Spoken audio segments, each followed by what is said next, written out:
নমস্কার। আপনি শুনছেন টিভি9 বাংলা ডিজিটালের পডকাস্ট কানে কানে। আমি শুভজিৎ বলছি। সিচুয়েশনশিপ, বেজ ফ্ল্যাগ, প্যারাসোশ্যালের মতো শব্দকে পিছনে ফেলে ৩২,০০০-এরও বেশি ভোটে ২০২৩-এর সেরা শব্দ হয়েছে রিজ। টিভি9 বাংলা ডিজিটালের পডকাস্ট কানে কানের আজকের এপিসোড ৬১৩-তে আপনার জন্য রইল সেই বিষয়ে বিশদ তথ্য। আজকের পডকাস্টটি লিখেছেন টিভি9 বাংলা ডিজিটালের সাংবাদিক মেঘা মণ্ডল। জেন জি-এর স্পাইডারম্যান বলে পরিচিত হলিউড স্টার টম হল্যান্ড একটি সাক্ষাৎকারে বলেছেন, আমার কোনো রিজ নেই। বাসফিডের ডেটিং গেমের এই সাক্ষাৎকারের পর থেকে সোশ্যাল মিডিয়ায় হু হু করে ভাইরাল হতে শুরু করে রিজ। ইংরেজি বানান RIZZ, হ্যাশট্যাগ তৈরি হয় রিজের।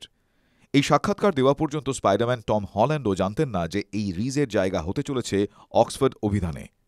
প্রতি বছরের মতো এবারেও সেরা শব্দ বেছে নিয়েছে Oxford dictionary. Situationship, beige flag, প্যারাসোশ্যালের মতো শব্দকে পিছনে ফেলে ৩২,০০০-এরও বেশি ভোটে ২০২৩-এর সেরা শব্দ হয়েছে রিজ। রোম্যান্টিক সঙ্গী আকর্ষণ করাকে এক কথায় বলে রিজ। অর্থাৎ সহজ কথায় ক্রাশের নজর কাড়ার জন্য আপনি যে কাজগুলো করেন সেটাই রিজ। অক্সফোর্ড অভিধান অনুযায়ী রিজ হলো এমন একটি শব্দ যা স্টাইল, চার্ম এবং আকর্ষণীয়তা বা অ্যাট্রাক্টিভনেসকেই বোঝায়। মানে রিজের সংজ্ঞা বলতে হলে এই স্টাইল, চার্ম ও আকর্ষণীয়তার সংমিশ্রণকে বোঝানো হচ্ছে। রোম্যান্টিক বা যৌনসঙ্গীকে নিজের প্রতি আকৃষ্ট করার ক্ষমতাই হল রিজ। অনেকের মতে ক্যারিজমা শব্দ থেকেই রিজের জন্ম, তবে রিজের ক্যারিজমাও মোটেও কম নয়। চেরি স্টার টম হল্যান্ডের রিজ কতটা তা হয়তো নেট মাধ্যম জানে না, কিন্তু জেন জেডের ডেটিং টার্ম ঘুরে বেড়ায় মুঠোফোনের স্ক্রিন জুড়ে।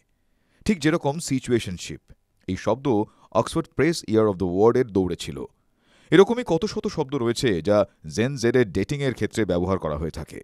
তবে রিজ যে শুধুই ডেটিং ট্রেন্ডের মধ্যে সীমাবদ্ধ তাও নয়, এটি একটি বৃহত্তর সাংস্কৃতিক পরিবর্তনের প্রতিফলন।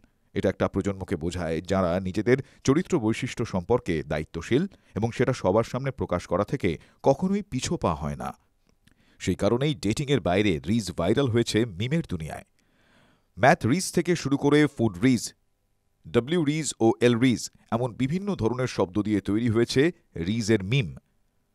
এগুলো অদ্ভুত ঠিকই, তার সঙ্গে মজারও, আর সেই কারণেই জেন জেড রিজকে ব্যবহার করেছে তাদের অনুভূতি প্রকাশের জন্য।